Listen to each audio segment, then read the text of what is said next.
C'est déjà l'heure de notre rendez-vous hebdomadaire sur les actions françaises. Donc, comme d'hab, on va le faire en deux parties. Une partie aujourd'hui, une partie demain. Puis voilà, c'est marqué P1 et P2 sur la vignette. Comme ça, tu peux retrouver laquelle est laquelle au niveau des vidéos. Alors, aujourd'hui, c'est une journée de baisse, mais on a vu quand même, il y a eu pas mal de semaines de montée. Donc, qu'il y ait une correction, c'est plutôt sain. Maintenant, ce qu'on va voir, c'est essayer de repérer les actions qu'on pourrait acheter dans les jours ou dans les semaines à venir. C'est parti.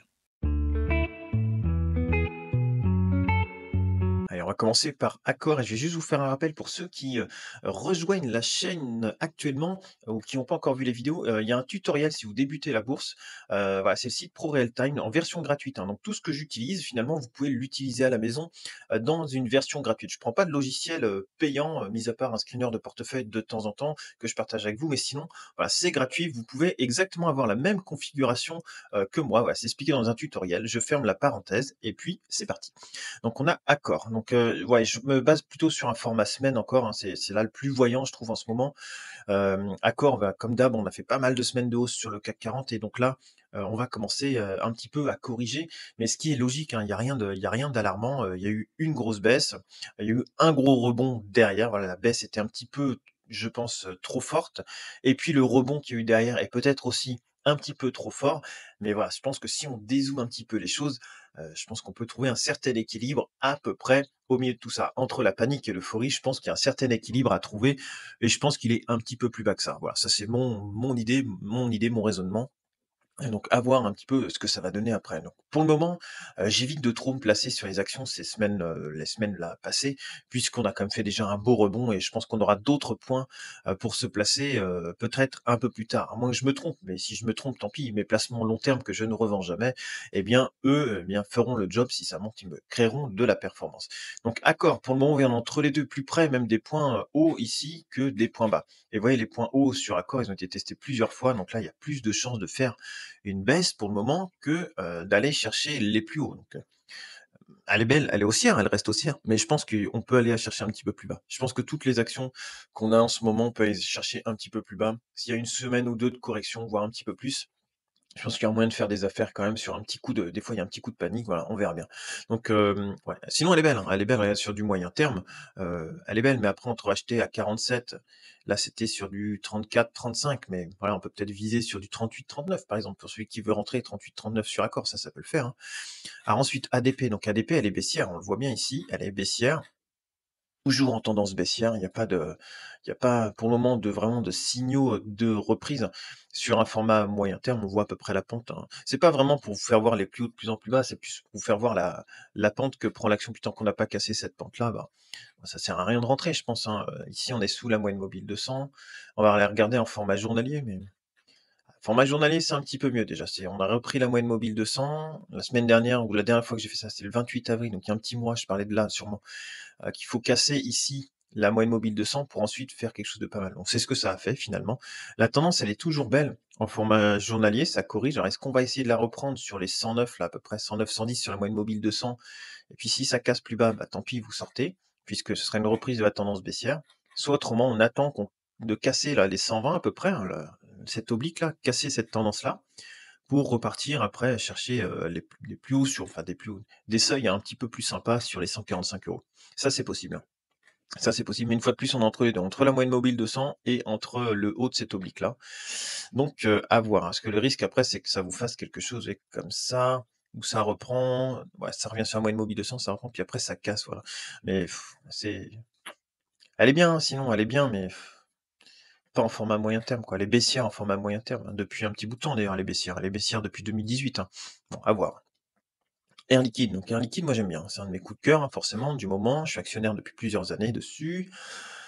J'aime bien la configuration, j'aime bien les résultats. Voilà, on est au-dessus de la moyenne mobile 200, on est venu corriger. Ici, on a bien la bleue qui est au-dessus de la rouge, c'est reparti. On est au-dessus de la ligne de signal sur la MACD et on est au-dessus de la zone de neutralité au niveau du RSI. Donc ça, c'est pas mal, c'est bien orienté. C'est pas l'action la plus folle que vous pouvez trouver actuellement, mais moi, c'est bien, je pense qu'en ce moment, sur Air Liquide, je pense que les replis sont à payer en ce moment. C'est que mon avis, hein, c'est pas un conseil, mais je pense que les replis sont à payer et puis plus on se rapproche, vous voyez, de la rouge ici, ouais, qui a été testée plusieurs fois, pas loin de la rouge là sur les 155-160, je pense que ça vaut le coup quand même, hein.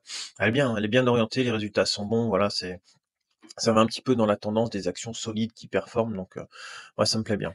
Airbus, on est entre les 2, on est entre la moyenne mobile 200 et puis, ce seuil ici, donc pareil, je pense qu'il y a possibilité d'en avoir un petit peu plus bas si c'est si possible, hein. Ce serait plutôt du trading, après on rentrera sur du trading, un petit peu de range ici entre les 125 et les 170, ouais, faire hop, des allers-retours comme ça, hop, hop, hop. Là, je dis pas qu'elle va aller là, elle va peut-être revenir d'abord là pour ensuite remonter ou casser, mais je pense qu'on prend moins de risques à attendre sur Airbus, par exemple, d'être sur les 130, hein. Ouais, ça, c'est une idée que j'ai, hein. Amundi, bon, c'est pas mal, hein, c'est pas mal. Amundi, c'est bien orienté, il y a des prises de profit. Il y avait ce range-là entre les 60, 70. Après, c'est sur les 80 que ça va chercher. On voit que ça a tenté d'aller chercher, ça a cassé, ça a retenté, ça tient pas. Donc voilà, je pense Amundi, sur les 60, ça peut être pas mal, mais elle est quand même bien orientée, voilà. Si c'est pas ce scénario de range-là, après ce qu'on peut tester, c'est un peu, ouais, alors je vais la retracer un petit peu. J'ai enlevé un petit peu les excès qu'il y a eu, je vais essayer de la revoir comme ça. Si j'enlève un petit peu les excès là du 7 avril pour nous donner à peu près une tendance, on sera un petit peu comme ça en tendance, vous voyez, aux alentours des 65 peut-être, tenter aux alentours des 65 et puis éventuellement après, sur le seuil des 60 là, sur le support des 60, puis si ça casse, vous sortez et puis ça vous fait un prix de revient à 62,5 par exemple, comme ça si ça casse, vous perdez pas grand-chose. Ça peut être une idée de position, une fois de plus, hein, pas un conseil, hein, c'est vraiment une idée de position à prendre, hein. AXA, bon AXA c'est bien orienté, par contre, ouais, on arrive dans la zone ici de prise de bénéfices. Donc ouais, ça fait un bout de temps maintenant qu'on l'avait repéré cette zone-là, je pense qu'il commence à y avoir des bénéfices qui sont pris ici. Action à reprendre, elle a testé plusieurs fois les moyennes mobiles 50, là sur les 35 €. Voilà, 35, 35, 36 €. Parce qu'il faut anticiper que là, ici, la rouge, elle va continuer à monter, hein. Donc dans les semaines à venir, un moins 10% éventuellement dessus, moins 10% et elle serait toujours dans sa tendance haussière pour éventuellement aller chercher après donc sur les 36, aller chercher un petit 20%, quoi, c'est possible. Tant que c'est en tendance, voilà, faut pas trop se priver, hein. Les actions en tendance ont plus de chances quand même de vous rapporter du gain que les actions qui sont baissières, hein. Biomérieux, ça résiste bien Biomérieux. J'avais regardé pendant un petit bout de temps et ça fait un petit bout de temps qu'on l'avait pas regardé, ouais. Elle avait pris une petite tendance qui était sympa, il me semble que j'en avais parlé sur la chaîne et puis, ça s'était un peu cassé, puis on l'avait laissé de côté, mais là, elle est bien repartie. Elle est bien repartie. On est au-dessus de la zone de neutralité, on est au-dessus de la ligne de signal. Voilà, elle est bien. Elle est bien. Là, il y a une belle tendance peut-être à prendre sur Biomérieux et puis en tendance, ouais, sur du long terme, elle est bien. Elle est bien, elle est belle. Elle est belle, c'est une belle action qui part bien. Il y a eu les excès après Covid là, ici et puis derrière ça repart tranquillement. La correction, donc excès, correction de l'excès, donc finalement on est revenu, hein.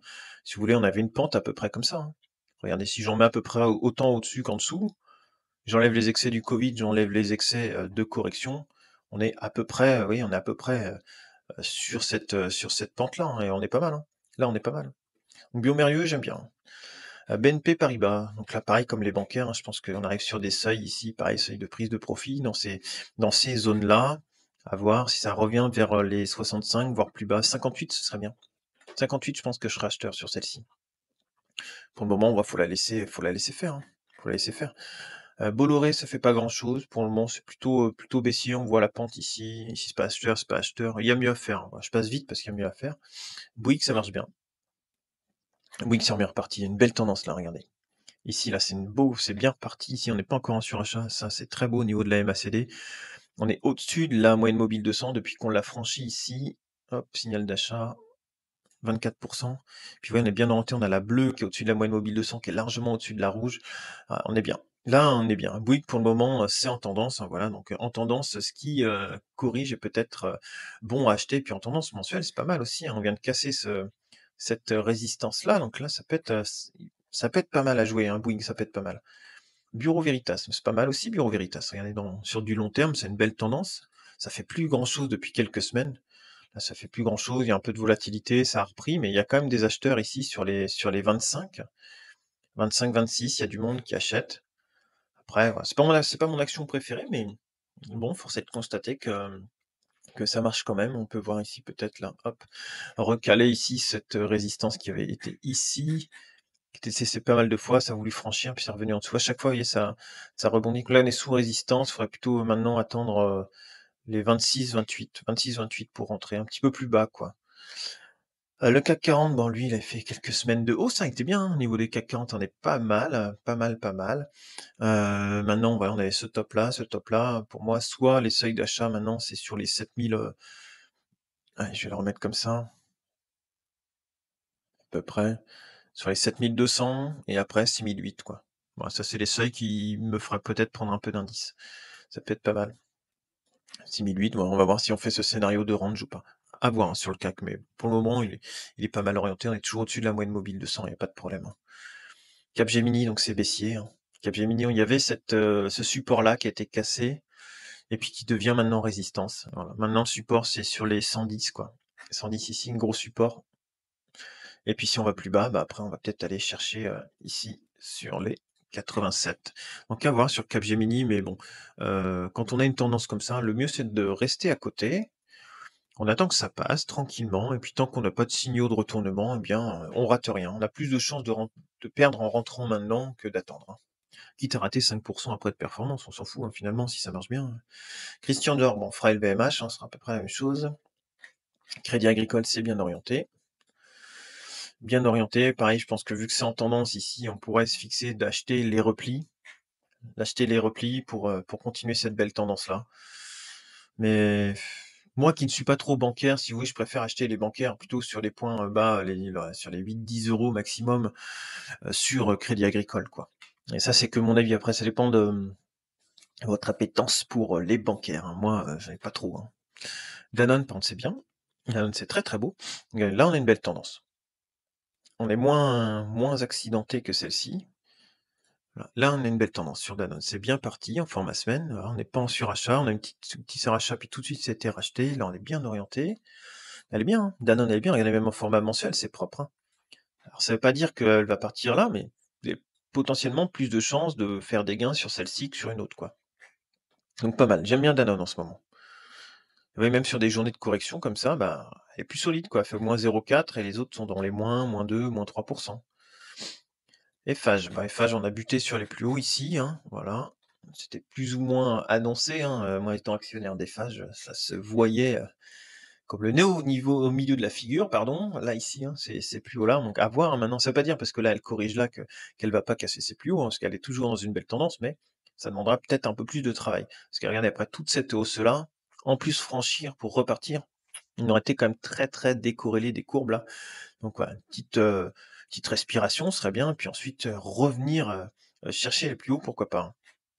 Donc je suis pas acheteur non plus, hein, sur ces prix-là. Moi j'ai un prix de revient dans les 72 ou 76. Je vais pas, voilà, je vais pas me placer maintenant, même si elle est belle, ça m'intéresse pas. Je préfère la laisser filer. Ensuite NJ, bien orienté, pareil.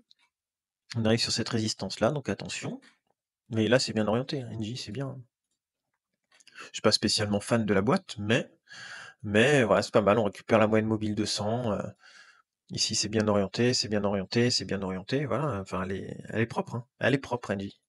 Après, on a fait 3 fois le plus haut ici, 3 fois taper ici cette résistance-là. Donc, ce serait bien soit de franchir pour se placer, soit d'attendre peut-être sur les 17 €. Sur les 17 €, si on revenait tester ici, là, ce niveau-là, qui redeviendrait support, ce serait pas mal, éventuellement pour rentrer. Et Silor, donc Silor, bon, on n'est pas loin de la moyenne mobile 200, mais ouais, en format semaine, on va regarder. Format semaine, pour le moment. Ouais, sinon, ouais, c'est pas mal, ça résiste bien, hein, finalement, dans la baisse, hein. Il y a eu de l'excès ici, on corrige l'excès, on revient ici vers la moyenne mobile 50 semaines. C'est pas mal, c'est pas mal, c'est pas mal. Mais on est sur la zone de neutralité, ici on est toujours, on est plus ou moins neutre, allez, plus ou moins neutre ici sur celle-ci. Ça, c'est une très belle action, par exemple, que j'aimerais bien rentrer en portefeuille, mais je vais attendre quand même d'avoir un petit peu plus de signaux pour rentrer. Vous voyez, peut-être soit une plus grosse correction, je sais pas, je trouve qu'on est entre deux là. Donc j'ai un peu de mal à me projeter sur celle-ci pour le moment. Euronext, très joli. Très joli Euronext, regardez. Ça, c'est parfait. Gros surachat, on commence à corriger le surachat. Mais typiquement, je pense que c'est le genre d'action, vous voyez, si elle revient ici sur la moyenne mobile 20 semaines, je pense que c'est le genre d'action qu'il faut prendre. Ouais, c'est dans une très belle regarde comme c'est propre. À chaque fois, c'est acheté sur la moyenne mobile 20. Et puis si jamais ça casse la moyenne mobile 20, vous pouvez retenter une deuxième position un peu plus bas, puis si ça tient pas, bah vous sortez, tant pis, ce serait que la tendance, elle est cassée. Mais là, on a quelque chose de très beau, même en mensuel, regardez comment c'est propre.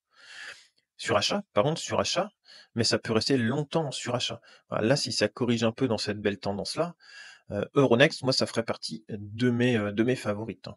C'est pas parce que ça fait partie de mes favorites que, ça va forcément gagner, hein, parce que je me plante aussi des fois, hein. Mais bon, voilà, au moins, je pense que, voilà, acheter sur du repli dans une belle tendance haussière, ça peut être pas mal. Hermès. Hermès, bon, c'est pareil, ça c'est costaud, c'est bien. Pour le moment, elle est toujours propre dans sa tendance. Donc un petit point d'achat toujours, hein, je peux le remonter là maintenant, hein, ici au fur et à mesure, hein, sur l'oblique. Et puis si ça va chercher plus bas que l'oblique, eh bien tant mieux. Voilà, c'est des beaux résultats, c'est une belle entreprise. Voilà. Elle se paye cher par contre, hein, mais si on arrive à l'avoir un peu plus bas, pourquoi pas? Pourquoi pas? Ça peut être pas mal, hein, quand c'est arrivé sur la moyenne mobile 200 jours, à voir comment ça va réagir. Puis on sera un petit peu en dessous, un petit peu sous les 2200. Pourquoi pas? Là, on a le RSI qui casse la zone de neutralité quand même, donc attention. Mais ici, on n'a pas encore cassé au niveau de la ligne de signal et on est toujours au-dessus de la moyenne mobile 200. Pour le moment, rien d'alarmant sur Hermès, hein. Alors, ça fait, je pense, même partie des actions sur les gros coups de panique de marché qui pourraient être à mettre en portefeuille, hein. Kering, bon, pour moi, c'est toujours vendeur, hein. Ça fait rien, Kering. Legrand. Legrand, c'est pas mal. Legrand, c'est pas mal. Au-dessus de la moyenne mobile 200, on a une belle tendance là. Là, ça commence à se tasser un petit peu au niveau de la MACD. À voir ici, il y avait ouais, pas mal de fois ici ça a résisté, donc ce qui serait bien, c'est quand même que ça tienne cette zone-là, ouais, sur les 105, ce serait bien qu'elle aille pas trop voir en dessous, de façon à conserver cette belle tendance. Mais regardez, si je dézoome là, il faut toujours dézoomer ces graphiques, hein. Depuis 2009, ça c'est hors dividende, hein. Depuis 2009, vous voyez, c'est super propre. Mais à chaque fois, si on regarde depuis 2009, on a quand même eu pas mal de points d'achat qui ressortent aux environs de la moyenne mobile 200. Donc là, ce serait sur les 90. Après, si vous n'êtes pas patient, vous pouvez aussi très bien prendre un petit peu maintenant, puis un petit peu plus tard. Ça, c'est possible. Allez, on va finir par L'Oréal. Alors, L'Oréal, moi, j'aime bien. Ouais, je l'aime bien. En semaine, elle est pas très belle, par contre. Pour le moment, elle est pas très belle, mais j'aime bien cette petite tendance-là de faire des plus bas de plus en plus haut. On récupère la ligne de signal. Ici, on est sur la zone de neutralité. Et en format journalier, j'aime bien. On vient de reprendre la moyenne mobile 200. Donc ça peut être pas mal, mais il faudrait conserver quand même la moyenne mobile 200. Il faudrait pas recasser, sinon ça ferait un peu comme LVMH. Une fois j'avais pris une position, ça part, et puis ça casse, et puis là, il n'y a plus qu'à sortir, hein. On crois sur le côté 2 autres vidéos en lien avec l'investissement sur cette chaîne. N'hésite pas à y jeter un coup d'œil.